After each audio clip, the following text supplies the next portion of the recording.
జిల్లా పశ్చిమ గోదావరి జిల్లా సుంగృష్ణం పొలం. మాది పంజావరం వీరవాసరం మండలం. నా పేరు గంటా సుబ్రహ్మణ్యం. డిఆర్ఆర్ డాన్ విత్తనం హైదరాబాద్ నుంచి మా ఫ్రెండ్ దగ్గర నుంచి తెచ్చామండి. విత్తనం హైదరాబాద్ నుంచి తీసుకొచ్చాము. ఎకరానికి 60 క్వింటాలు అని చెప్పారు రైతు. గవర్నమెంట్ కూడా 60 క్వింటాలు అని ఇచ్చింది. అక్కడి నుంచి తెచ్చి 40 కేజీలు తెచ్చి 3 ఎకరాలన్నర ఊడ్చేమండి. 3 ఎకరాలన్నర కూడా ఏ కంప్లైంట్ లేదు. 3 సార్లు అరుకొట్టాము.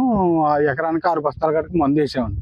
55-60 బస్తాల కడికి వద్దండి. ఇప్పుడు 4-5 రోజులు కోతకు వచ్చేద్దండి. దీని 130 రోజులు పంటకు వస్తుందండి. దాలవాకే సారవాకి 135 రోజులు. ఇది భారత వరి పరిశోధన సంస్థ నుంచి అందరూ చెప్తే తెచ్చుకున్నానండి. ఫస్ట్ టైం నేను ఇక్కడ ఎవరో కొద్దిగా వేసారు తప్ప నేనే తీసుకొచ్చానండి. ఎక్కువ మొత్తంలో సాగు చేసింది నేనే. ఇది సారవాకి విత్తనాలకు బాగా పనిచేద్దండి. నేను ఒక్కనే తెచ్చానండి హైదరాబాద్ నుంచి. వాళ్ళు ఎవరో తేలేదు, నేనే తెచ్చుకున్నాను. అంటే యూట్యూబ్ లో చూసి రాజేంద్ర నగర్ మా ఫ్రెండ్ ఉన్నాడండి, నరేంద్ర బాబు అని, ఆయన ద్వారా తెచ్చుకున్నాను. ఒక ఫార్మర్ దగ్గర తీసుకుని నేను పట్టుకొచ్చాను. తక్కువ అండి, 3 సార్లు కొట్టానండి. దోమకోసారి మామూలు ఫస్ట్ పొడకే మామూలుగా కొట్టామండి, అంతే అండి. ఎకరానికి 6 బస్తాలు మందు తిన్నదండి. ఎంతవరకు తగ్గుతుందంటారు?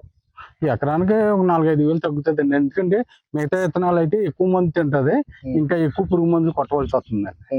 దీనికి 3 సార్లు కొట్టామండి. ఎకరానికి 60 క్వింటాల్ కెపాసిటీ అండి. ఇది మాకు 55-60 బస్తాలు మైంగా వద్దండి. ఇది